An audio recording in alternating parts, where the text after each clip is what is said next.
शिष्यवात्सल्यमूर्तये श्री गुरुपाक्षिराचार्य सद्गुरुं प्रणमाम्यहं सद्गुरुं प्रणमाम्यहं श्रीमद् जगद्गुरु पंचानन महाराज की जय श्री गुरुपाक्षिराचार्य महाराज की जय हात धरून राहू द्या देवा वाटी कमी करा थोडीशी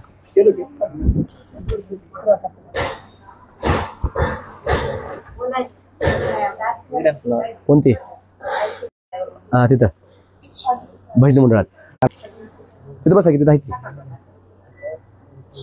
आता त्यांना सांगा पहिलं मी आरती म्हणणार सांगा त्याला बसूनच मी एक म्हणतो तुम्ही त्यांना सांगा आधी मग तुम्ही म्हणा अस्तु श्रीमंगलाने भवन्तो शुभं भवतो गौरारुवारते गुराया नमो गुरुपाक्षरा गुरुगुण सारे दूर करो देने मोक्षाना मोहनादे आसे आसे प्राचीना हो आसे प्राचीना गणाचार्य मठ घेतला बहु पुरातन आम्हा भक्ताना देव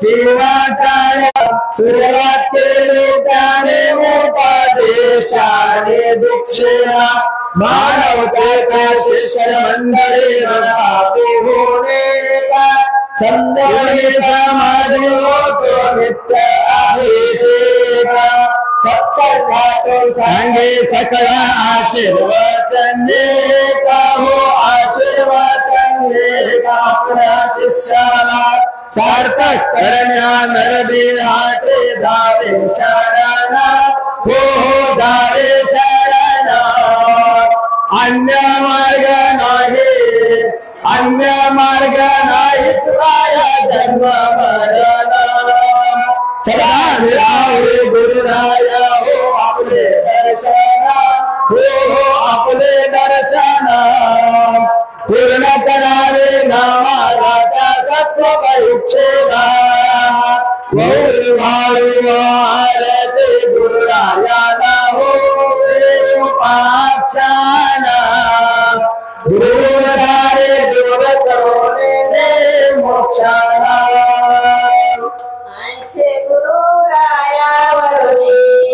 वाळीन काया ऐसे गुरुरायावरुनी वाळीन काया वाळीन काया वरुनी वाळीन काया वाळीन काया वरुनी वाळीन काया ऐसे गुरुरायावरुनी वाळीन काया ऐसे गुरुरायावरुनी वाळीन काया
ऐसे गुरु राया वरवारी नकाया मी तो बाबा उला नाही देते मी तो बाबा उला नाही देते बजारी नकुला धारे देते बजारी नकुला धारे देते ऐसे गुरु राया वरने भगवारी नकाया ऐसे गुरु राया वरने भगवारी नकाया ओवारी नकाया वरनी ओवारी नकाया ओवारी नकाया वरनी भगवारी नकाया ऐसे गुरु राया वरने भगवारी नकाया ऐसे गुरु राया वरने भगवारी नकाया आरती करीते तुला शंकरा आरती करीते तुला तुला तुला आयुष्याचा समजला शंकरा आरती करीते तुला शंकरा आरती करीते तुला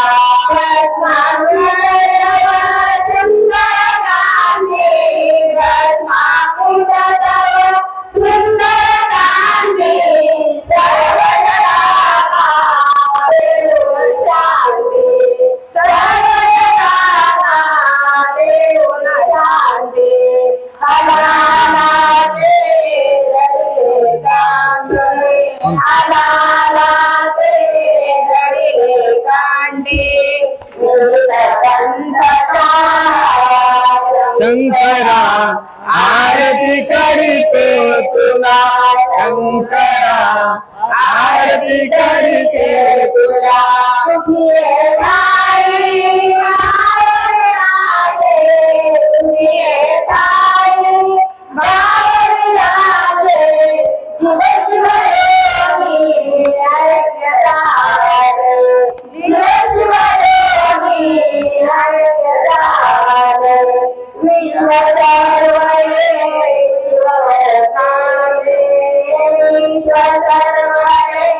शिवमय केले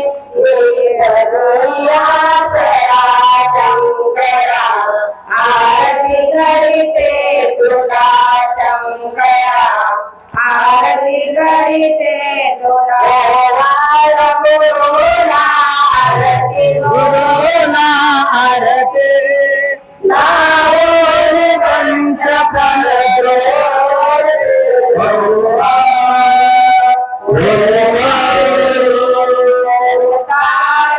सद्गुरु मूर्ति सद्गुरु मूर्ति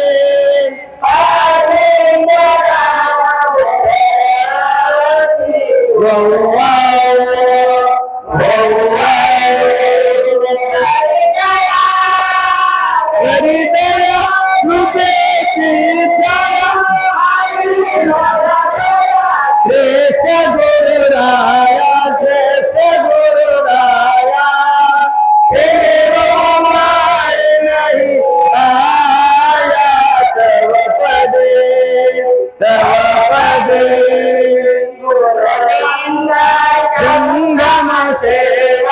जंगम सेवा हाथ धरे में अकेला तेरा बहुआ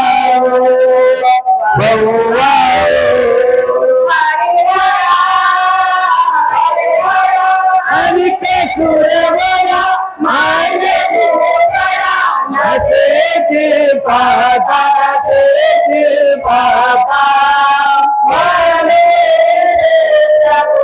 जगताना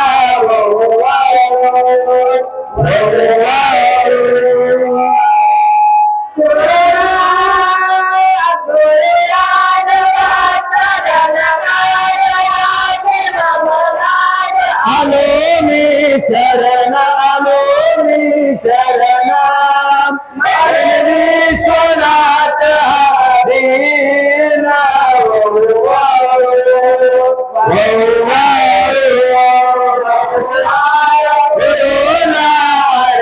गुरु नारद नावरी पंचकोटि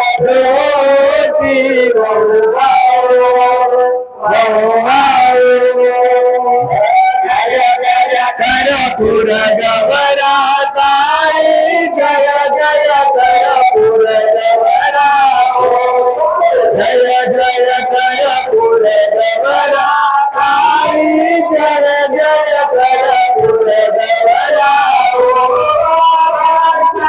करत बने गया गया मारा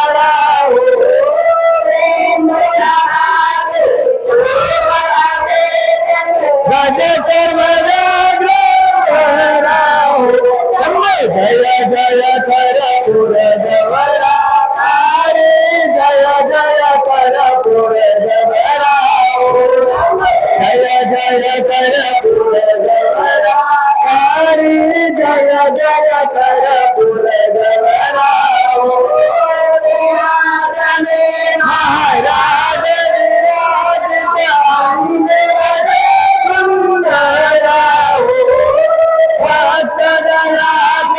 वंदित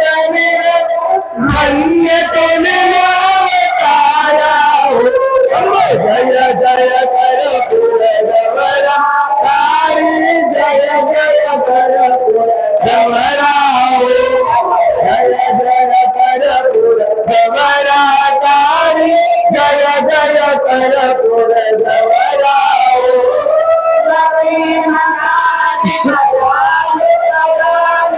पार करे संसारा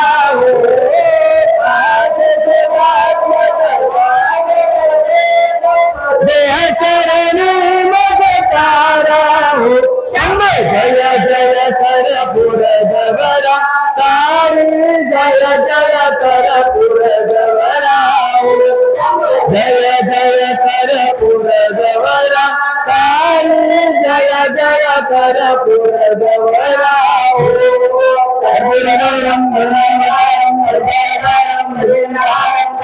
गंधम विद्यारेन्द्र भवं भवानी जगंधम ब्रह्मजंतम मानादीजम निराजन्मनाजम स्वयं ज्योतिर्लिंगम नवादिश्वरम नाम श्रीमं मानस्वनाजम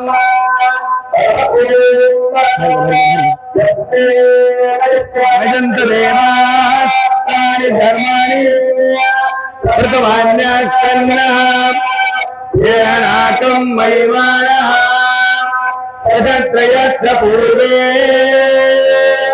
आद्या सन्ति देवः ॐ देवो महादेवो गुरुदेवः शिवः गुरुदेवः परं नास्ति तस्मै श्री गुरवे नमः वादरकाविव सम्पृक्तो वादरका प्रतिपत्तये जगतपितरो वन्दे पार्वती परमेश्वर जय नमः पार्वतीश्वर महादेव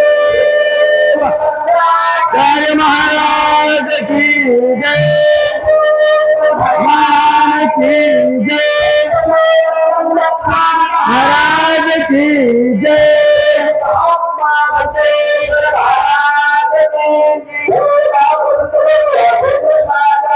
राज की जय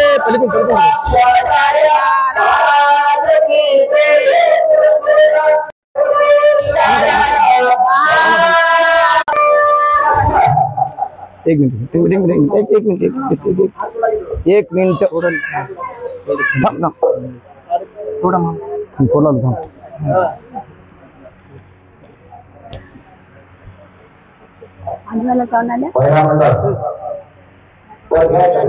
महादेव मार्केट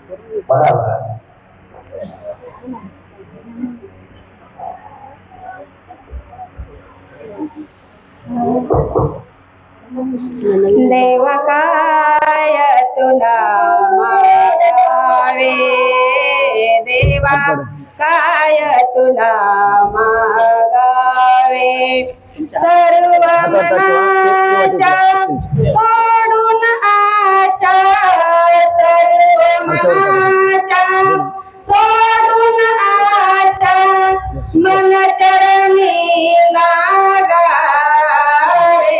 गुरु काय तुला मागावे देवा काय तुला मागावे शंभो काय तुला मागावे देवा काय तुला मागावे देवा काय तुला मागावे आशा नको जीवाला मोह मना आवरेना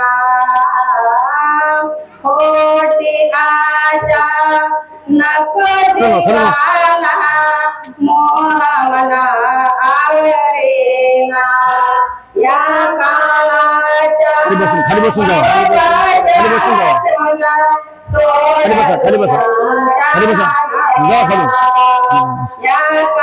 खाली बसा बसा थोडं खाली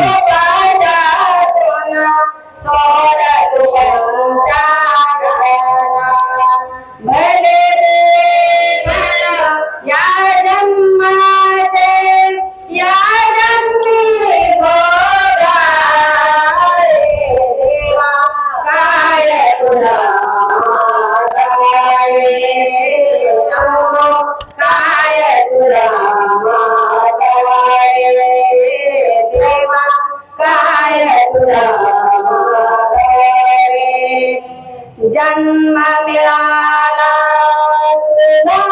मानवा घेत पुण्य करोना जन्म मिळाला तुला मानवा घेतो पुण्य करोना शिव भजनाने या कलियुगी जातील डोळे तरोना या नामाच्या शक्ती शक्तीवर जीवनाला तारा देवा काय तुला मागावे देवा काय तुला मागावे देवा काय तुला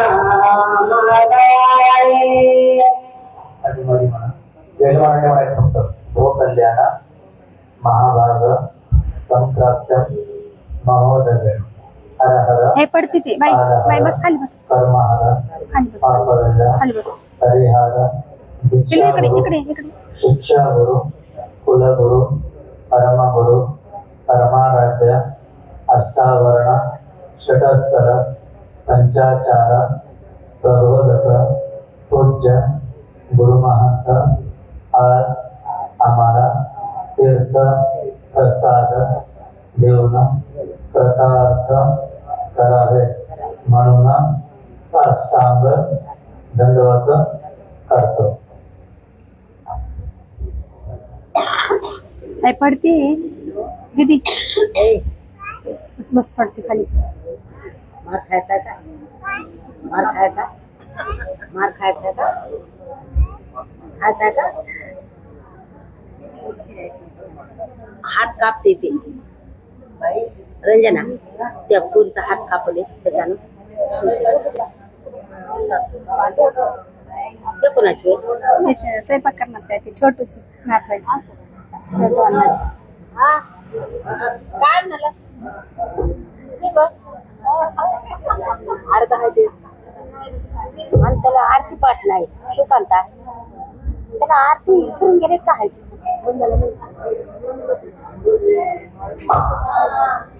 जय जय गुरुदेव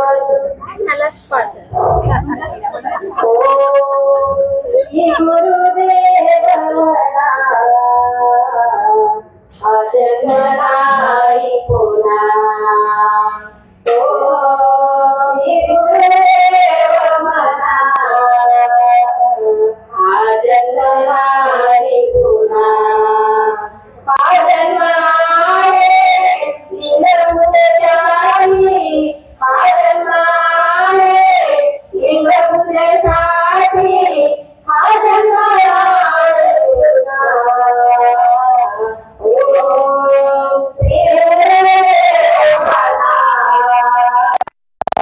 जन्मनारी पुन्हा ओम श्री गुरुदेव हा जन्मनारी पुन्हा हा जन्म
दररोजच्या प्रमाणे आज सुद्धा या ठिकाणी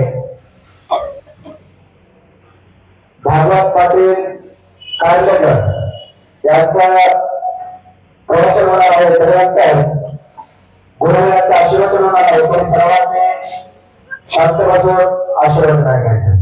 भागवत पाटील कार्लेकर यांच्यापर्यंत दबावावर प्रवचनाला सुरुवात करायची.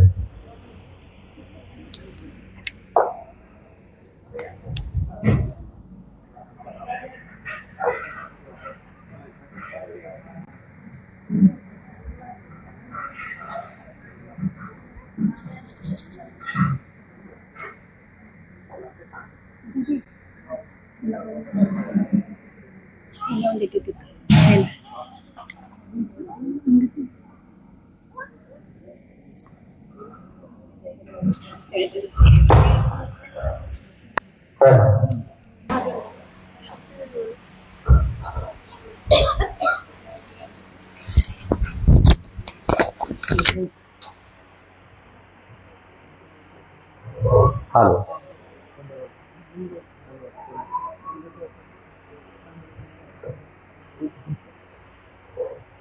ओम ब्रह्मानंदं परमसुखदं केवलं ज्ञानमूर्तिद्वन्द्वातीतं गगनसदृशं तत्त्वमस्यादिलक्षणम् एकं नित्यं विमलमचलं सर्वदेहि साक्ष्यभूतं भावातीतं त्रिगुणरहितं सद्गुरुं तं नमामि सद्गुरु तं नमामि सद्गुरु तं नमामि।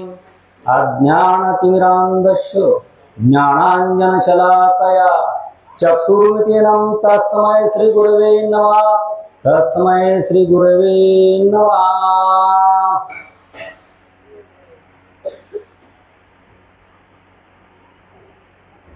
गणाचार्य मठ संस्थान मुखेड येथे श्रावण मासानिमित्त चालू असलेला पूजा तपोअनुष्ठान सोहळा या मठाचे मठाधिपती श्री सद्गुरु डॉक्टर विरूपाक्ष शिवाचार्य गुरुमाऊली यांच्या दिव्य सानिध्यामध्ये होत आहे। आपलं आज अहोभाग्य आहे बरं का, कारण आपल्याला या ठिकाणी गुरुमाऊलीनं हे आपल्याला व्यासपीठ तयार करून दिले। आपल्या जीवनाचं सार्थक करण्यासाठी गुरुमाऊली या मठामध्ये पूजा व तपोअनुष्ठान चालू आहे। 17वे तपोअनुष्ठान आपले या ठिकाणी आज गुरुमाऊली करत आहे। या मठामध्ये सकाळी 5 ते 7 जप चालू आहे गुरुमाऊलीचा, त्यानंतर 7 ते 8 या संजीवन समाधी असलेल्या समाजाचा रुद्राभिषेक नामघोषामध्ये होत आहे। त्यानंतर आपले जे काही यजमान असतील, आजची 4थ्या दिवसाचे यजमान आहेत नंदगावचे, त्यांच्या हस्ते आज गुरुवर्याचे लिंग बुधुळ्यासोबत लिंग पूजा झालेली आहे। नंतर आपल्या सर्वांना गुरुवर्यांचं पादपूजन, दर्शन, तीर्थप्रसाद भेटत आहे। त्यामुळे आपलं आज अहोभाग्य आहे बरं का। प्रत्यक्ष आपल्याला या जीवनाचा उद्धार करून घेण्यासाठी आपण गुरुवर्य आपल्यासाठी तळमळ करतायत गावात। तपश्चर्या किंवा जप हे फार कठीण आहे बरं का। तपश्चर्या योग कठीण न राहे संसार राहुल त्या कारणे सेवावे वन योग सिद्धीसाठी की। फार कळकळ असा असणार तप आहे बरं का। आणि ते तप गुरुवर्य कोणासाठी करतात हे असणारं शिवतत्व आहे गुरुमाऊली आपल्याला, किंवा आम्हाचा जीवाचा जीवशिव ऐक्य करण्याचा सिद्धांत आपल्यापर्यंत देण्यासाठी गुरुमाऊली अहोरात्र तळमळ करत आहेत बरं का। हा शिवसिद्धांत असा असणारा कुठून आला? काल ताईने सांगितलं बघा, शिवाचार नवा झाला बसवेश्वर शिवाचार नवा झाला म्हणजे ते पावर शिवाचार नवा नाही, शिवाचार आधी आणा काळापासून चालत आहे। शिवाचार आला कुठून? तर तुम्हाला एक कथा सांगतो। कैलासामध्ये सर्व देवलोक आले होते बरं काय। गण गंधर्व यक्ष नारद किन्नर तुंबर सगळे असे असताना देवलोक जमले त्या ठिकाणी। आणि जमल्यास कैलास कुठे माय? कुठे कैलास? वर आहे का? प्रत्यक्ष कैलासामध्ये आपण बसलेले आहेत। डोळे तुम्हासी प्रार्थना पहा कैलासीचा राणा। सगळे डोळे भरून त्या कैलासीच्या राणाला पहा। तुम्ही कैलासामध्ये बसलेले आहात, तुम्ही प्रत्यक्ष कैलास आहे या ठिकाणी। सगळे देवलोक त्या ठिकाणी बसले। बसल्यानंतर ते विचार मंथन करू लागले, बाबा शिवतत्व शिवाद्वैत सिद्धांत आपल्याला या प्रतिभूत लावला पाहिजे, त्या लोकांना समजलं पाहिजे, त्या लोकांच्या जीवाचा उद्धार झाला पाहिजे, कल्याण झालं पाहिजे। ते शिवाद्वैत सिद्धांत असा असणार कोण खाली जाणार आहे, कोण सांगणार आहे? सगळे चर्चा चालू आहे त्या ठिकाणी। भगवान शुक्र बसलेले आहे, त्यांच्या लक्षामध्ये आलं आणि त्यांनी आता म्हणले काय हरकत नाही। हात वर केला त्यांनी, हात वर करून तिथे सगळे गण गंधर्व यक्ष सगळे बसले होते। त्या गणामध्ये मुख्य असे असणारे रेणुक गण होते बरं काय। शिवगणापैकी रेणुक गण बसले होते। रेणुकाकडे पाहिलं शिवानी आणि हात केला, रेणुक गण उठले। प्रभूंना मला बोलावलं, आनंद झाला बघा। गगनात गगनी आनंद आहे, त्याचा आनंद गगनामध्ये मायनासा झाला बरं का। असं ते रेणुकाशी असणारे घर उठले आणि त्या भगवान शिवाकडे आनंद होता मनामध्ये असणारा आनंद असल्यामुळे ते येऊ लागले. येताना असं बरेच जण आपण बसलो बघा. आता वाटेमध्ये दारूक बसले होते.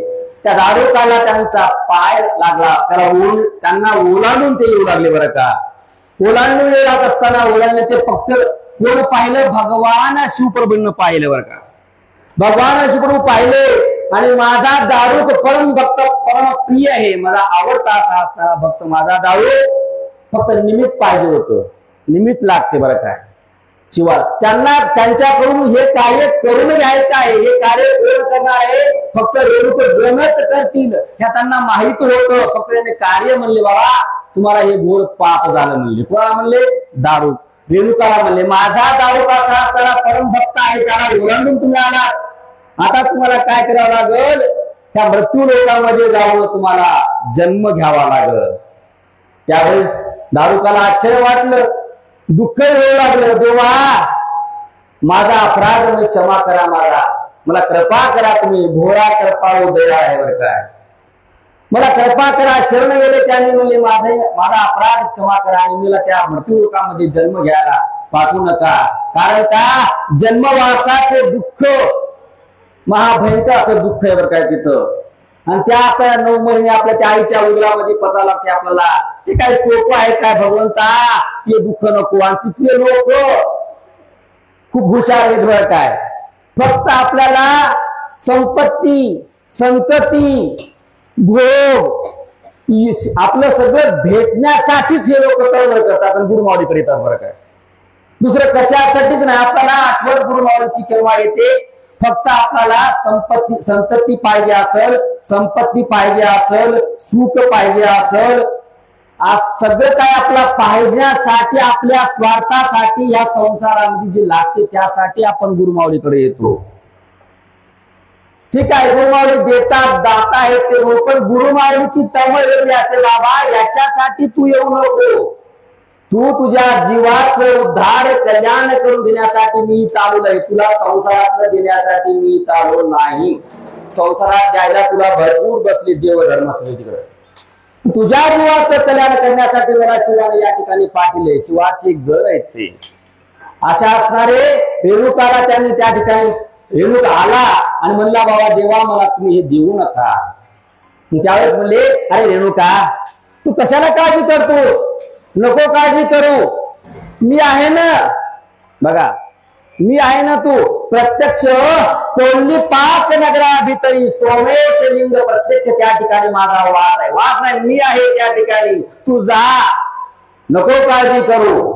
त्या ठिकाणी तू जा आणि त्या लिंगातून तू प्रगट हो आणि ह्या जनाचा उद्धार कर असं सांगितलं बरं का. शिवाचा त्या ठिकाणी त्या भगवान प्रभूची त्यांनी हे मानलं आणि मानून त्या ठिकाणी शिवगण रेणुकाशी असणारे त्या कोल्ली पाक नगराच्या ठिकाणी सोमेश लिंगासाठी त्या अवतार कार्य करण्यासाठी निघाले आहेत. एवढं सांगितल्यावर सर्वजण त्या ठिकाणी कार्य संपलं, सभा संपली, देवलोकाला आनंद झाला, आपलं कार्य संपलं. आता खालचे लोक आपल्या आपल्या स्वधर्मानं वागतील. म्हणून म्हणतात निजू नका जागा जागा, पुढे आहे बौद्ध वाचवा, आपल्या स्वधर्माने वागा. आता ज्याचं त्याला कार्य सांगते हे देवलोकाला समजलं आणि त्या ठिकाणी जो लोक सर्व निघून गेले. रेणुक शिवगण असा असणारे त्या कोलीपाक नगराभितराई सोमेश लिंगावर याव करण्यासाठी आले. सकाळची वेळ आहे, सकाळी आज आपल्याकडे होतो, अभिषेक होतो. पाहिलं काय काय सोहळा आहे, काय सगळ्यांना आपला दर्शन भेटायला गुरुमाऊलीचं काय तेज आहे माऊलीचं. पैफोन धवळा असा असणार, कापुरासारखं स्वच्छ कांती आहे, कपाळावर मुकुट, काय पूजा आहे, काय भव्य, काय कैलास पाहावं या डोळ्यानं. डोळ्याचं पारणं फिरं असणारा हा सोहळा आहे बरं काय. माय काय पाहावं आपण. आणि आपण म्हणतो कुठे आज तशा काय आपला काही वेळाची भीती गरज नाही. पुण्यात भोरू बाबाकडे जाऊ नका. गडावर इष्टलिंग आहे. कोण दिलं इष्टलिंग? गुरुमाऊली दिली. कोण दिली? इष्टलिंग. आणि मला सांगा, आपल्याला माईनं जन्म दिला, आपल्याला माईनं जन्म दिला. माय श्रेष्ठ आहे. 9 महिने वाढवली पोटात, सांभाळ केला, माय श्रेष्ठ आहे. माईनं जग दाखवलं मायश्रेष्ठ. या जगामध्ये पुन्हा येऊ नये हे गुरुमाऊलींना आपला केलं म्हणून गुरुमाऊली श्रेष्ठ आहेत बरं काय. धन्य धन्य गुरुमाय. गुरुमाऊलीची तळमळ आहे, माईची तळमळ आपला ईश्वरातल्या आहे ना. आणि गुरुमाऊली तू या विश्वात पुन्हा येऊ नको. जीव शिव ऐक्य तत्व त्या गुरुने आपल्याला दिले बरं काय, म्हणून गुरुमाऊली श्रेष्ठ आहेत बरं काय. धन्य आहेत गुरुमाऊली. असा असणारे ते रेणूक असणारे त्या लिंगातून प्रगट झाले. सकाळची वेळ आहे, सगळे लोक गोष्ट लागले, मोठा वेळ सगळ्या चालू आहे. त्या गुरुवऱ्याने रेणूक अशा असणारे समय निश्चित झाला आणि त्या रुद्रघोषामध्ये त्या लिंगातून रेणूक असा असणारे प्रगट झाले. प्रगट झाल्यानंतर सगळे तिथले पूजा करणारे लोक पाहू लागले, आश्चर्यचकित झाले. लिंगातून दिव्य अशी कांती निघाली आहे तेजोमय. तुम्ही विचारा असं कसं झालं. खांबामधून कोण निघालत? खांबामधून आपल्या असणारे ते भक्त प्रल्हादासाठी असणारे ते आपले नारायण परमात्मा अवतार घेतला. तसं आता त्या लिंगामध्ये असे असणारे रेणूक प्रगट झाले आहेत बरं का. प्रगट झाले लोक आश्चर्य करून आले. काय त्याने म्हणले, काही काळजी करू नका, मी शिवगण रेणूक आहे.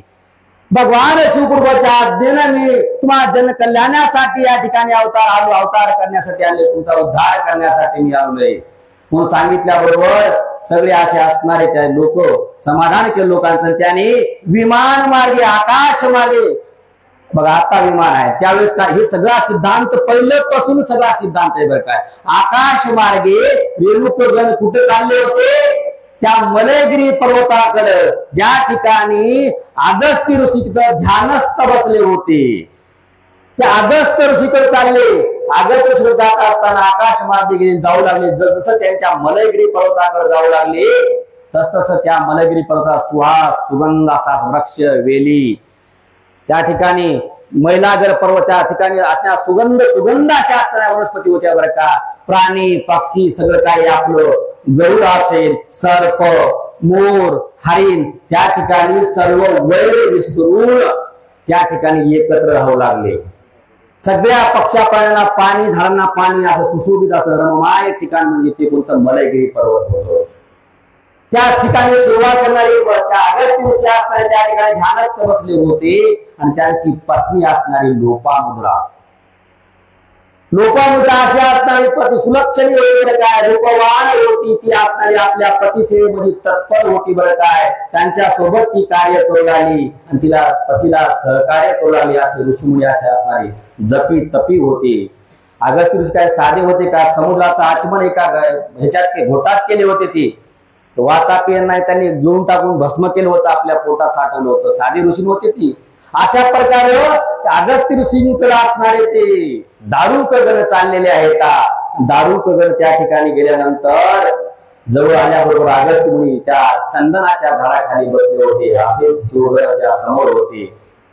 जय घोष चालू होता. समोर पाहिल्याबरोबर अंतर्ज्ञानाकडे ओळखलं हे रेणुका शिवाचार्य आहेत बरं का.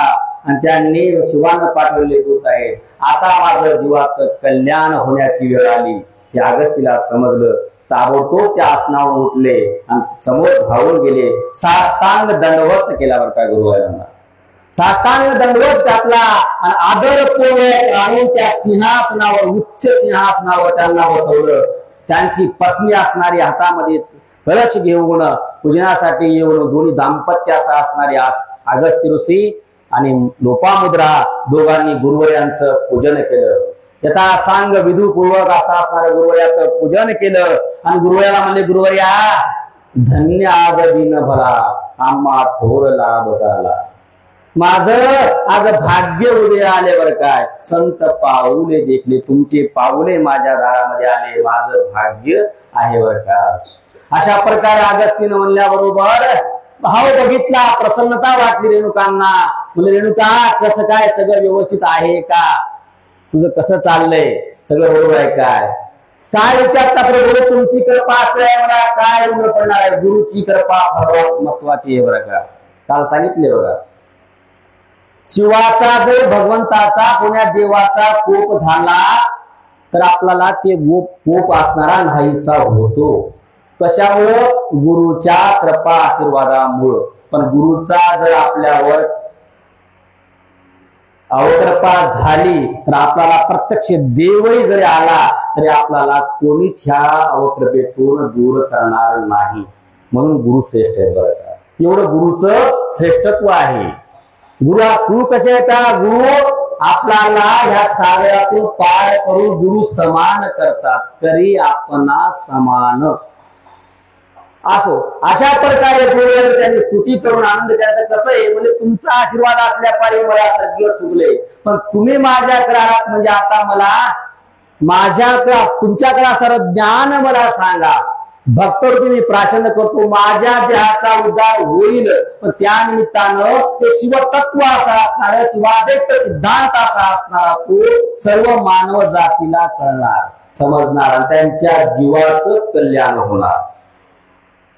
या पृथ्वीतलावर नाही, या तिन्ही लोकांमध्ये प्रत्येक लोकाला त्या जीवाला शिवाकडे जावं लागते.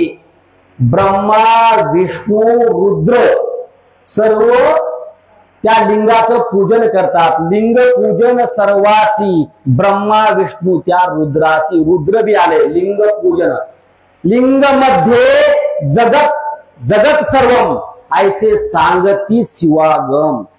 लिंग पूजा फार हे काय साधन आहे, ते सर्व देवांना करावं लागते लिंग पूजा.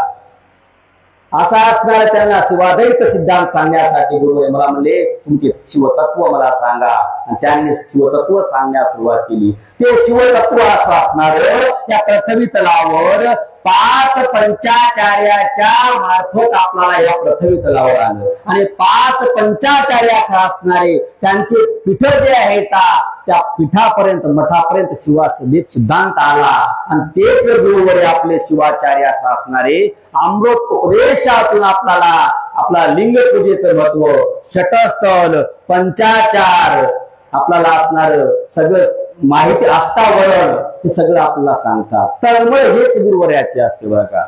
हा सिद्धांत तिथून आलेला आहे, आणि तो सिद्धांत आता त्यांचे सेवक असे असणारे गण आपल्याला सांगतात. तळमळ गुरुवर्याची एकच आहे की तुमचा उद्धार झाला पाहिजे. पण आपण आपली तळमळ येतेच, आपण गुरुवर्याकडे येतो फक्त आपल्या सुखासाठी. मला हे पाहिजे ते पाहिजे, मुलगा नाही, मुलानंतर त्याला सुनबाई नाही, सुनबाई मला पुन्हा त्यांना मुलगा नाही, घर नसल, कोणाला काय नसल, सगळ्या आपल्या अपेक्षाच. गुरुमावली तुमच्या अपेक्षा पुरवतात. तुला जे पाहिजे ते गुरुवर्याच्या हातात असतो, तुमच्यावर आहे. तुमची पात्रता कशी आहे ते पाहिजे, आपल्यावर आहे. गुरुमावली तुम्हाला जे पाहिजे ते देतात, पण आपण यायचं तर आपल्या जीवाचा उद्धार करून घेण्यासाठी गुरुकडे यायचं बरं का. गुरु म्हणजे आपल्यामध्ये काय फरक आहे? गुरु म्हणजे आपल्यामध्ये एवढाच फरक आहे. गुरु कसे येतात? सुंदर असं सरोवर आहे, त्या सरोवरामध्ये कमळाचे फुल आहेत.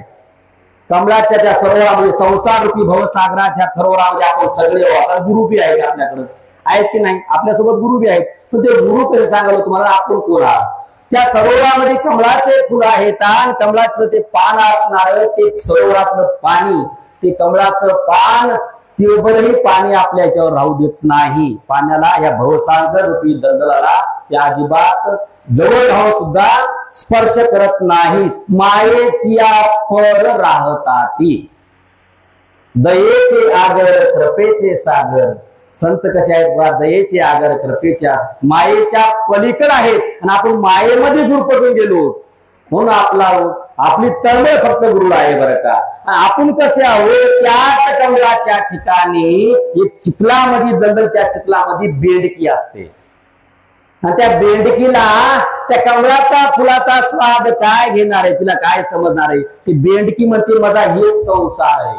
ते आपले बेंडक होत आपण. संसार म्हणजे आपण आपलं सगळं विश्व समजायलो. अरे बेंडके सज्जन हो, माझ्यासारखे असे अनेक बेंडके आहेत बरं काय. मी म्हणजे नाही. गुरुवर्याकडे जा, त्यांना आदरपूर्वक साष्टांग प्रणिपात करा, त्यांचं दर्शन घ्या, तीर्थप्रसाद घ्या. आज तुम्हाला तीर्थप्रसाद भेटायलाय, दर्शन भेटाले, आणि जीवनाचं कर्तार्थ करून घ्या.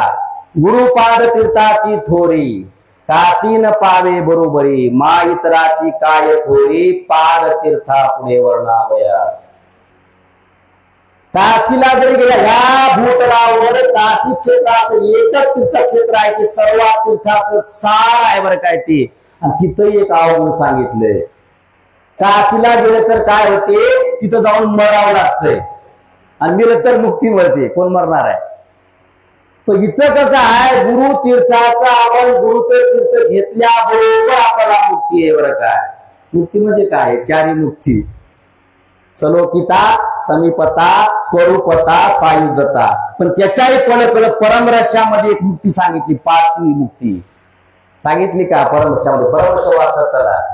निर्गुण सायुजता, निर्गुण सायुजता ते कुठं आहे? ते गुरुच्या जवळ आहे. बरं काय, आपण गुरुकडे गेलो, गुरुच्या सानिध्यामध्ये गेलो, गुरुची कृपा आपल्याला लागली. आपला भाव कसा पाहिजे?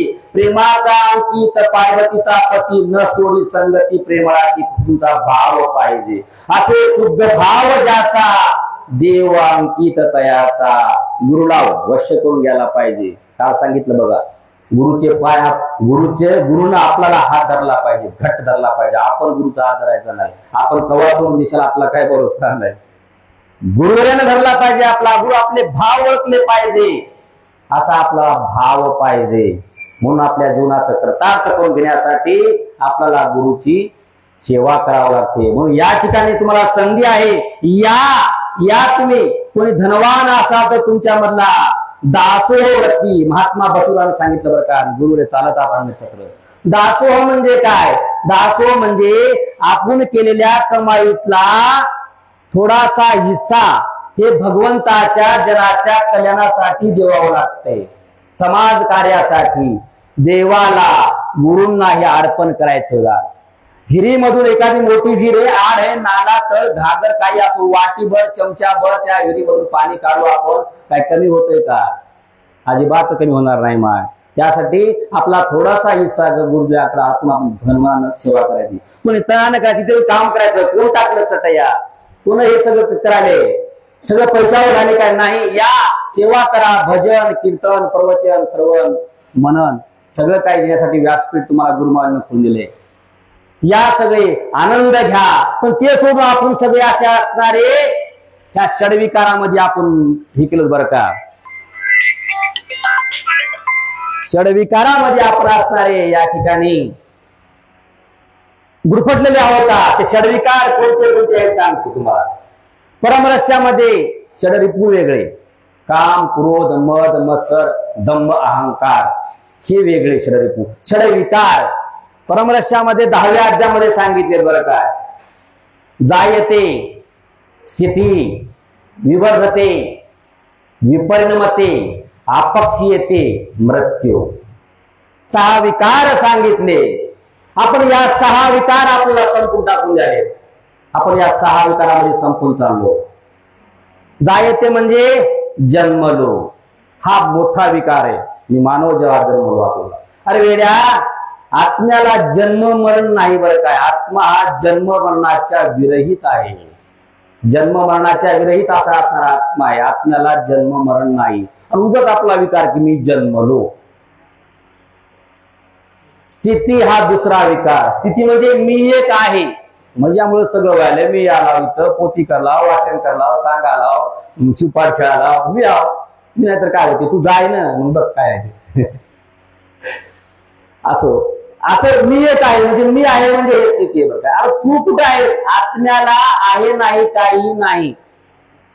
आत्म्याला काहीच नाही. तू गेलास, निघणार, दुसरा असा कपडा परिधान करणार, दुसरा सापळा घेणार. तो पशु असेल, प्राणी असेल, काय. आत्म्याला काय? उगच्या होत म्हणायचं मी आहे. तू काय आहेस? काही नाही. हे एक विकार. जायते स्थिती, विवर्धते, मी वाढलो, आता लहान होतो मोठा झालो. लहान होतो ते मोठा झालो मी आता. अरे कुठला मोठा झाला तू? आत्म्याला आकार लहान मोठा काहीच नाही. लहानातल्या लहानामध्ये आत्मा तेवढाच आहे, मोठ्याच्या मोठामध्ये आत्मा तेवढाच आहे. आत्म्याला आकार काय आहे का नाही. सर्वांभूती शिव परमात्मा आहे. आत्मा सगळ्यामध्ये सारखाच आहे. ते मग उगत नाही मी मोठा झालो. अपरिमते, परिणाम, परिणमते. परिणमते म्हणजे आपल्याला काय करायचं परिणाम त्याचा. परिणमते म्हणजे कसं मी तरुण झालो, आता विषय विलास भोगलो आपण. अशा प्रकार असणार ते विकार भरला आपल्याला. अरे कशाच्या विषयामध्ये गुंतला असतो? आत्म्याला काही नाही बरं काय. स्त्री पुरुष हे काहीच नाही. आत्मा सगळ्यामध्ये असा असणारा. आणि असा विकार नंतर मग म्हातारपण आलं मला. आता मला म्हातारपण येणार, घोकणी घोकायची. नंतर मृत्यू आपला गाठल्याशिवाय राहणार नाही. अशा प्रकारचं या ठिकाणी मला गुरुमाऊलीनं संधी दिली. त्याबद्दल मी गुरुमाऊलीचे पुन्हा एकदा साष्टांग प्रणिपात करतो. आणि माझी झालेली सेवा गुरुमूळचरण अर्पण करून या सेवेला पूर्ण होतो. संत शिरोमणी मन्मथ स्वामी महाराज की जय. सद्गुरु डॉक्टर विरूपाक्ष शिवाचार्य महाराज की जय.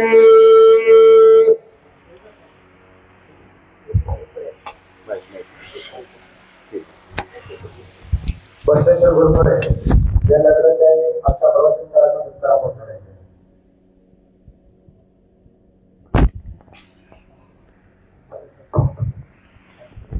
गावामध्ये नगरावर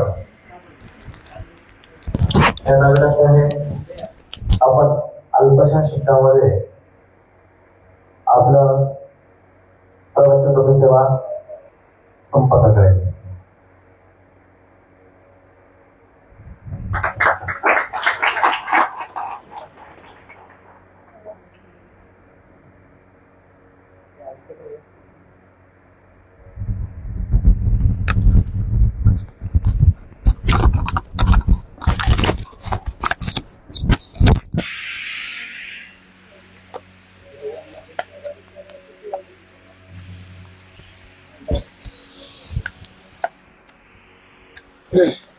जास्त घेऊ नका.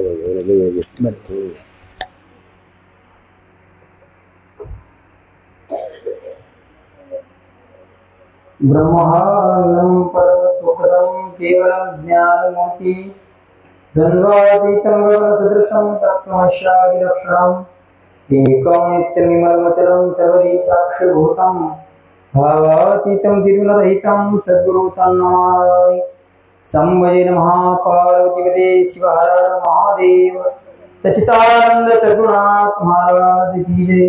श्रीमद जगद्गुरु पंचाचार्य महाराज की जय. जगज्योति महात्मा बसवेश्वर महाराज की जय. चौरवी संत शिरोमणी मन्मथ स्वामी महाराज की जय. राष्ट्रसंत सद्गुरु शिवलिंग शिवाचार्य महाराज की जय. सद्गुरु विरूपाक्ष शिवाचार्य महाराज की जय. ध्यानमूलं गुरुमूर्ति पूजामूलं गुरुपदं मोक्षमूलं गुरुकृपा. ध्यानमूलं गुरुमूर्ति पूजामूलं गुरुपदं मंत्रमूलं गुरुकृपा मोक्षमूलं गुरुकृपा. संवजना पार्वती शिव हर हर महादेव. प्रथमतः गणाचार्य मठ संस्थान मुख्य नेते समाधीस विरूपाक्ष शिवाचार्य महाराज मुखेडकर आणि राजेंद्र शिवाचार्य महाराज मुखेडकर आपले आणि सर्वांचे गुरुवर्य सर्वांचे अधिष्ठान डॉक्टर विरूपाक्ष शिवाचार्य महाराज मुखेडकरांच्या चरणी धर्मात नतमस्तक हो. सर्व जमले ते शिवभक्त कीर्तनकार प्रवचनकार महेश्वर मूर्ती ज्येष्ठ प्रवचनकार सर्वांना साष्टांग दंडवत करून वेळ कमी आहे. 5 मिनिटांमध्ये प्रवचनाची सेवा माझ्या गुरुच्या आदेशानुसार माझ्याकडे आली आहे. प्रथमतः सर्व धर्माशी कोण जो धनी ज्ञान विज्ञान वर्ते जयापासून तो तू कैवल्य दानी वर्णी महिमा श्री गुरुचा. सर्वांना धनी जो कोण असतील तर गुरु आहे. प्रश्न असा पडतो सर्व धर्माशी म्हणताना आपण म्हणतो गिरीश्वर संप्रदाय सर्व धर्माशी जो ब्रह्मर्षी सांगते. सर्व धर्माला जो जो व्यक्ती या धर्मामध्ये त्या पृथ्वीवर जन्म घेतलेला आहे. श्रीकृष्णाला सगळं गुरु आहे.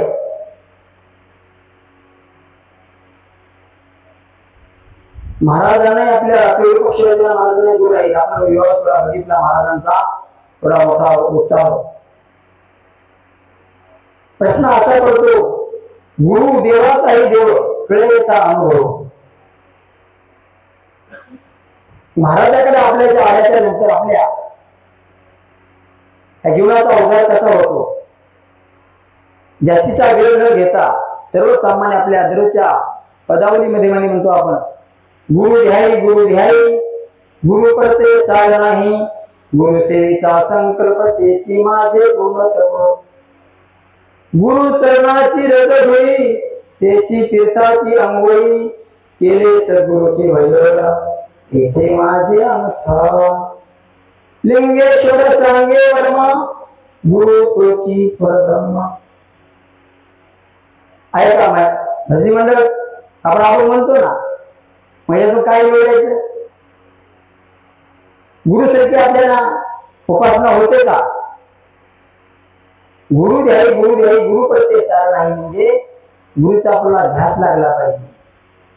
सार नाही म्हणजे गुरुशिवाय आपल्याला पर्याय नाही. भागवत पठणाने खूप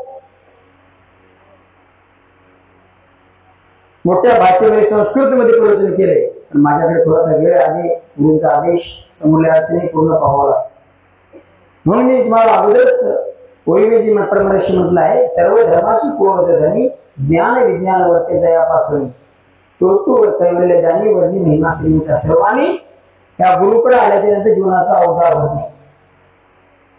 गुरु चरणाची रज होईल त्याची तीर्थाची अंघोळ. आता आपण महाराज अनुष्ठानाला बसले किंवा आपल्या गावात सत्तेमध्ये आले, कुठे आले, महाराजांच्या जवळ गेल्याच्या नंतर काय होते, दर्शन घेतल्याच्या नंतर काय होते आपल्याला असं वाटतं. महाराजांना आपण चलू सुद्धा देत नाही. आपण महाराजांच्या सोबतच राहतो. पाया पडल्यानं काय चरणा म्हणजे गुरुंच्या जे सर्वसाधारण सदभक्त बाजूला बसून असतात त्यांची चरण धूळ जरी ते त्यांच्या अंगावर पडली, त्यांचे जे तीर्थ आहेत अंगुष्ठा गुरूंचे, जे आपल्याला आंघोळ होते. लिंगेश्वर स्वामी सांगतात, आणि सद्गुरूचा आपण जर भजन केला तर जो हरिवास ना अनुष्ठानाचा, पण ते भजन कसं केलं पाहिजे ऐकायला का आपल्या भजनामध्ये मन. शेवटी लिंगेश्वर स्वामी सांगतात, लिंगेश्वर सांगे वर्म गुरु तोची परब्रह्म. समजून घ्यायचं त्या जीवनामध्ये वर्म वेगळे आणि कर्म वेगळे. वर्म सांगत ज्या साधू संतांनी गुरुने आपल्याला वर्म सांगतात त्यांनी स्वतःच्या कर्मामधून निष्ठर म्हणजे किंवा त्यांनी भगवान शिवाला आखून स्वतः जीवाचा उदय सर्वसामान्य सद्भक्ताचा कसा होईल आपल्यासाठी त्यांच्या आईवडिलांनी अशी रत्न आपल्याला दिलेली आहे. 17 वर्ष अनुष्ठान आपण हा विवाह सोहळा बघतो. वेगवेगळ्या 5 का 6 ज्योतिर्लिंगा ठिकाणी झाले. 17 वर्षानंतर आपल्या मुख्य नगरीमध्ये झाले. मग अनुष्ठानाचं महत्व जर आपल्याला समजून घ्यायचं असेल तर लिंगेश्वर स्वामी सर्वसामान्य जीवाला अभंगाच्या माध्यमातून दररोज सद्गुरूची सेवा कशी करावी, जीवनाचा उद्धार कसा करून घ्यावा. जरी जास्तीचे भजन आपल्याला होत नसेल, गुरुचा ध्यास, आईवडिलांची सेवा, राष्ट्राची सेवा, देशाची सेवा, साधू संतांची सेवा, आपल्या कुटुंबाची सेवा करून आपल्या जीवनाचा उद्धार करून घ्यावा. म्हणून मी जास्तीचे वेळ न घेता धल्ली प्रवचन रूपी सेवा गुरुवारांच्या आदेशानुसार इथे समर्पित करतो. डॉक्टर विरूपाक्ष शिवाचार्य महाराज यांच्या आचरणी मी प्रवचन रूपी सेवा समर्पित करून आमच्या नंदगावचा बैठकीला आम्ही आलो होतो. संजीवन समाधीचा अभिषेक झालेला आहे. सार्वजनिक आमच्या गावची भक्त मंडळी समाधीची पूजा केली, गुरुवारांचा आशीर्वाद घेतले, आरती घेतली आणि आमचा प्रसाद घेतल्याशिवाय, गणाचार्य मठ संस्थान मुख्य महाराजांचा आशीर्वाद घेतल्याशिवाय कोणी जाऊ नका. हात जोडून कळकळीची विनंती.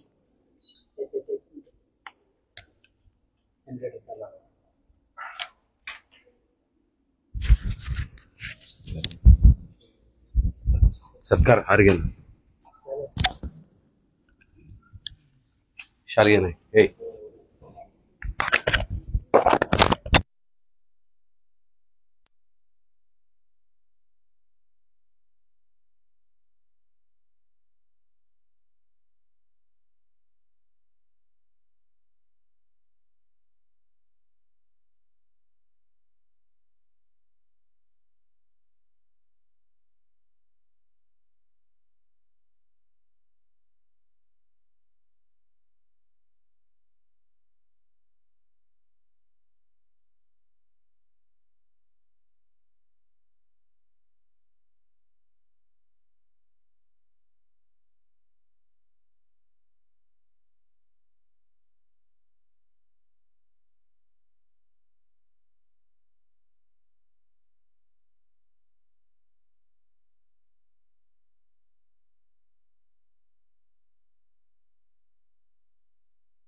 श्री गुरुदेव नमः।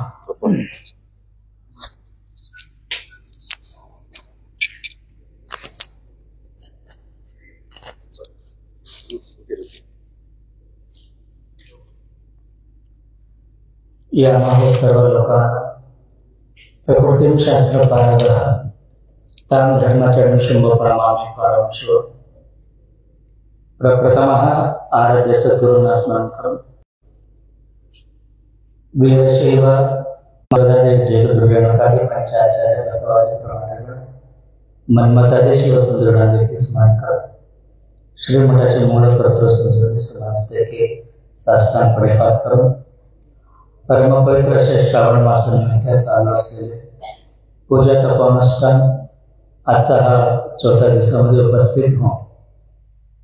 आजच्या सकाळच्या सत्राचे यजमानत्व स्वीकार करून तुम्हा सर्वांचं अन्नदानाच्या स्वरूपामध्ये सेवा करण्याकरिता आलेले नंदगाव येथील सर्व सद्भक्त मंडळी आणि आज प्रवचन रूपी सेवा केलेले शिवभक्त पारायण भागवत पाटील कार्लेकर, शिवभक्त पारायण व्यंकटराव तांबळे नंदगावकर, उपस्थित सर्व माता भगिनी नवतरुण।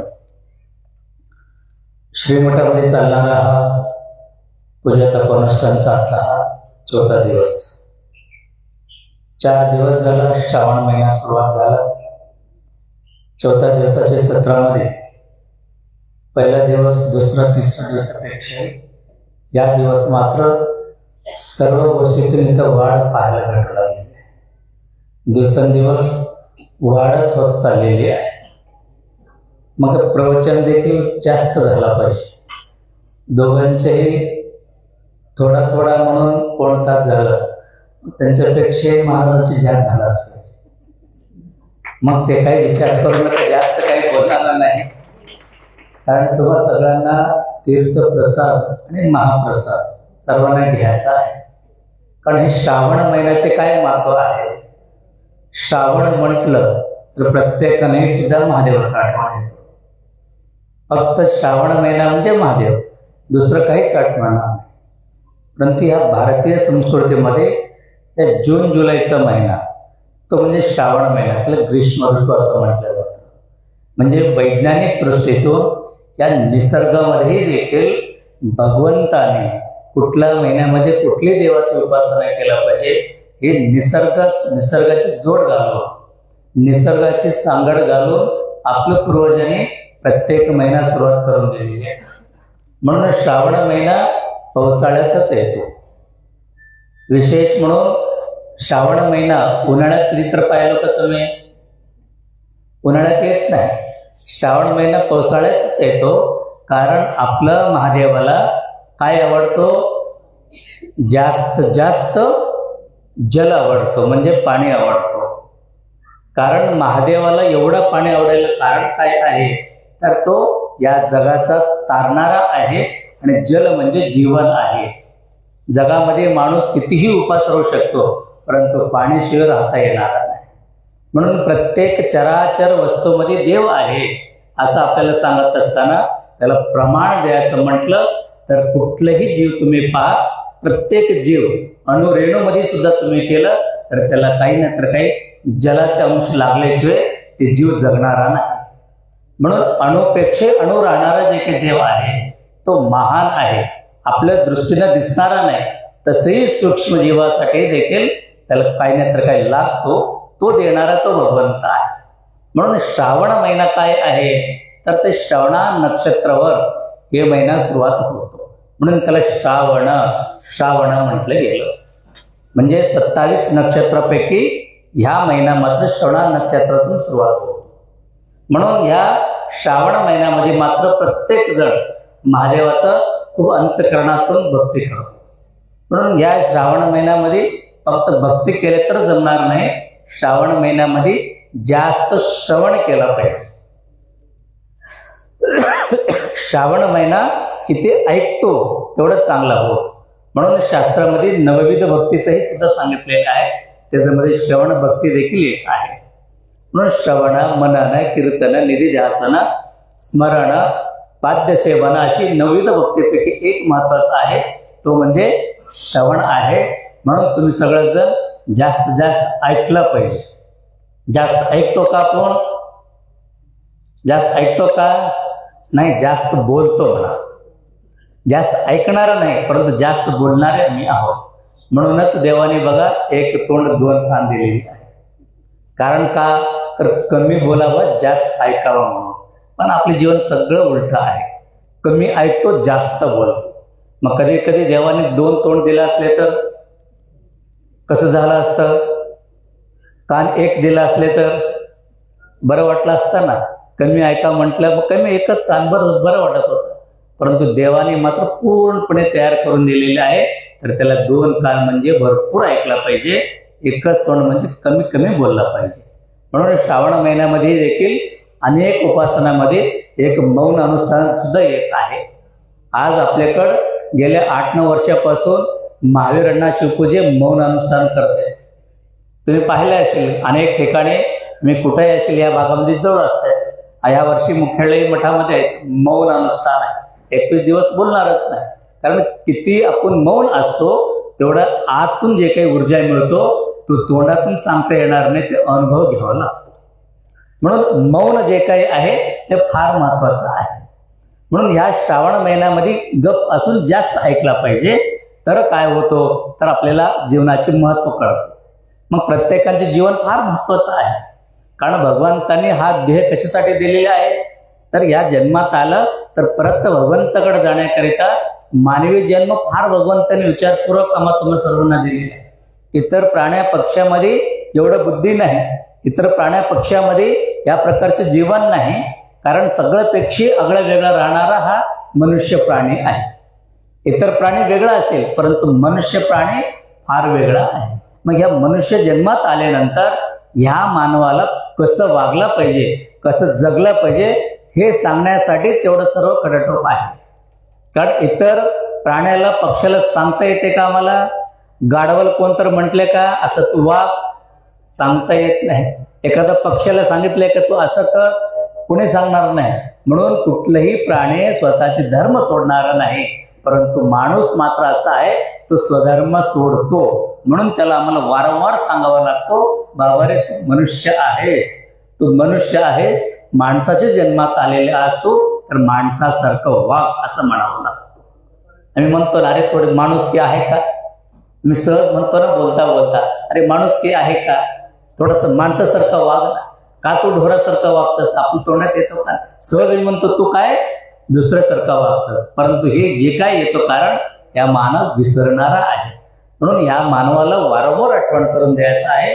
तर भगवंताने खूप मोठं मौल्यवान असा हा शरीर आम्हाला तुम्हाला सर्वांना दिलेलं आहे. शरीराची किंमत फार मोठा आहे. विचार करा, त्या शरीरातला एक एक अवयव भगवंताने आम्हाला दिलं तर त्याची किंमत मोजता येते का? बघा, एखाद्या डोळ्याची किंमत आपण विचार करायचा असेल तर कुणाला चष्मा लागलं, कोण म्हातारपणामध्ये आंधळ्या झालेत त्यांना विचारा की डोळ्याची किंमत काय असतं. मग कानाची किंमत कोण बहिऱ्या झाले त्यांना विचारा किती महत्वाचा असतो. म्हणून आपल्या जीवनामध्ये आपण जन्माला आल्यानंतर देह सांभाळला पाहिजे. देह नसेल तर तुम्हाला बसता येणार नाही, उठता येणार नाही. म्हणूनच सांगितले, तर या जीवनामध्ये आल्यानंतर हा शरीराला सांभाळत असताना देखील त्या भगवंताकडे जात असताना आपला हा देह, म्हणून या शरीर म्हणायचे जे काही आहे त्याला चांगलं ठेवायचं असेल तर आपल्याला काय करावं लागतो? नियमानं राहावं लागतो. काय खाल्लं पाहिजे तेच खावं लागतो, काय पिल्लं पाहिजे तेच प्यावं लागतं.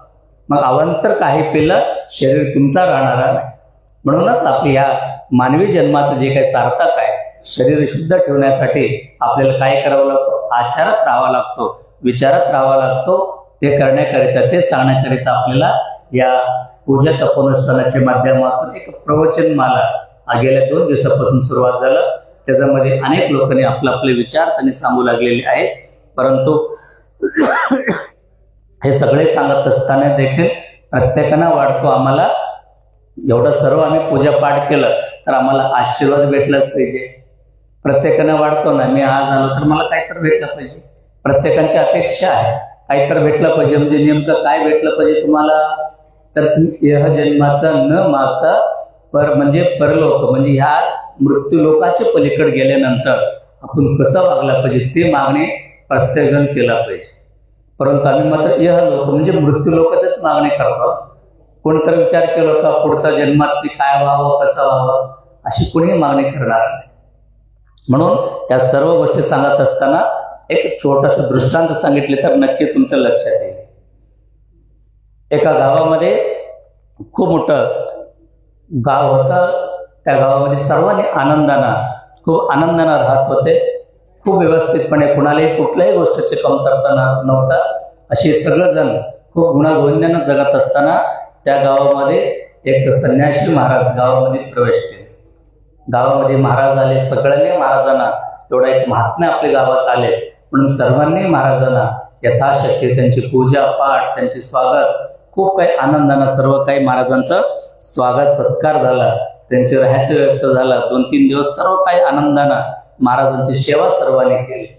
मग सर्व काय केल्यानंतर जाताना मात्र सर्वांनी म्हटले की महाराज तुम्ही आपल्या गावासाठी आशीर्वाद म्हणून काय करत देऊन जा. मग महाराजांनी म्हणले काय हरकत नाही, या सगळेजणांना येऊन बसवले आणि सर्वांना बसल्यानंतर महाराजांनी हे 2च वाक्यामध्ये आशीर्वाद दिले. तो असं दोन्ही हात वरी केले. महाराजांनी सांगितले गावातले सर्व वयोवृद्ध माणसं मरून जावं.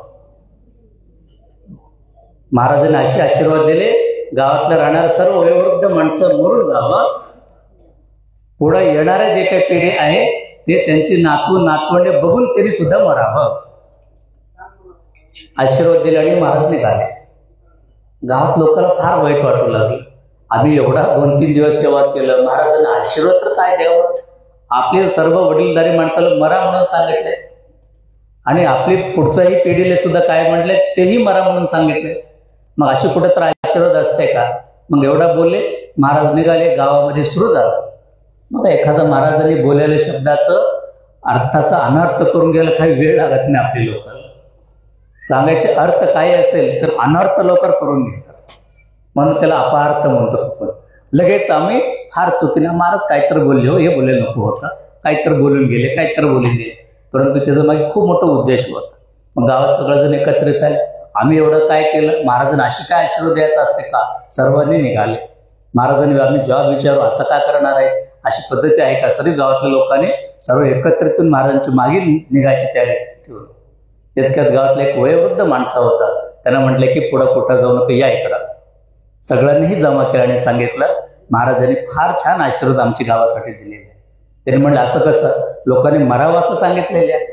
त्यांनी सांगितलं याचा अर्थ तुम्हाला कळाला नाही, बसा म्हणून सगळ्यांना बसून घेतलं. गावातलं ज्येष्ठ वृद्ध माणूस सांगितलं वयोवृद्धांना मरायचा अर्थ असा आहे तर आपला हा ध्येय जे काय संपत आलेले आहे, आम्हाला देवाकडे सांगितले की लवकर तुम्ही जा म्हणून. मग म्हातार माणसाला आपल्याला तेच आनंदाचे लवकर जावं असं म्हटलं तर आमच्या मनातलं इच्छा महाराजांनी ओळखलं आणि सांगून टाकले. म्हणून लक्षात घ्या, वयोवृद्ध माणसाला राव वाटते का. वयोवृद्ध माणसाला आता थकलो मी तर त्या माणसाला काय वाटतो, बरं झालं आता लवकर गेले तर बरं. अनेक ठिकाणी पहा म्हणते महाराज लवकर मरण झालेत म्हणून तुम्ही येऊन जा म्हणते. बरेच ठिकाणी आहेत आपले म्हातारं काय मरण झाल्यावर. म्हणजे लक्षात घ्या म्हातारपणे किती अवघड आहे. म्हणून तो वयस्कर माणसं सांगितला वयोवृद्ध माणसं लवकर ह्या देह सोडला पाहिजे. आणि गावातलं जे काही तरुण मुलांसाठी काय सांगितले, नातवंड पाहून तुम्ही मरा.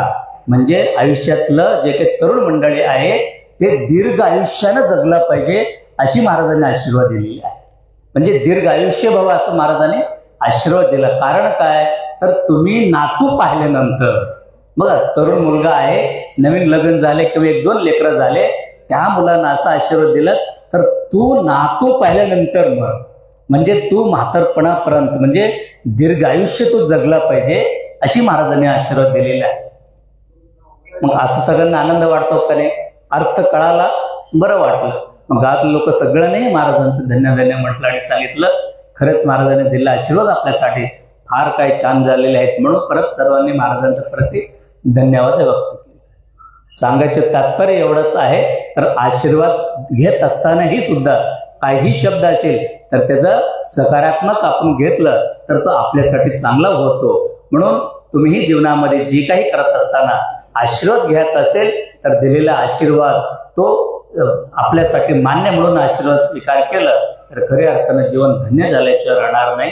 एवढी या प्रसंगामध्ये सांगत आजचा हा 14 दिवसाची जे काही प्रसाद सेवा आहे तो नंदगावकर सर्व मंडळींनी तो बालाजी पाटील असेल किंवा गुरु तांबडे गुरुजी असेल आणि आपली सर्व मंडळीने आज संपूर्ण नंदगाव ग्रामस्थाने आजचा महाप्रसादाची सेवा घेतलेली आहे।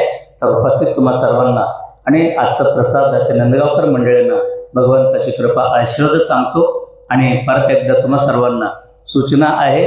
तर नित्यनेमानं मुखेड शहरातल्याही लोकांसाठी एक संधी आहे, कोण कोणाला पूजाला बसायचं आहे त्यांनी आपली कमिटीमध्ये गंगाधर पाटील असेल ओंकारपासून त्यांच्याकडे तुमची नावं द्या, कारण आपल्या खेड्यागावातल्या लोकांतर सगळ्यांना मी एक दिवस वाटून दिलेलंच आहे। एक दिवस एक गावाची पूर्ण जबाबदारी आहे, परंतु तुम्हालाही पूजाला बसायचं असेल तर तुम्ही आपलं पाटील आणि बाप्पाकडे तुमचं नाव द्या। त्याचं फक्त 1100 रुपये असं फीस ठेवलेले आहेत। 1100 रुपये देऊन तुमचंही कुठल्याही सोयीप्रमाणे तुमचे एक दिवस तुम्ही घ्यायचं। फक्त पूजेमध्ये येण्यासाठी आपल्या शहरातल्या लोकांसाठी एक वेगळं गेल्या 2 दिवसापासून चर्चा चालू आहे।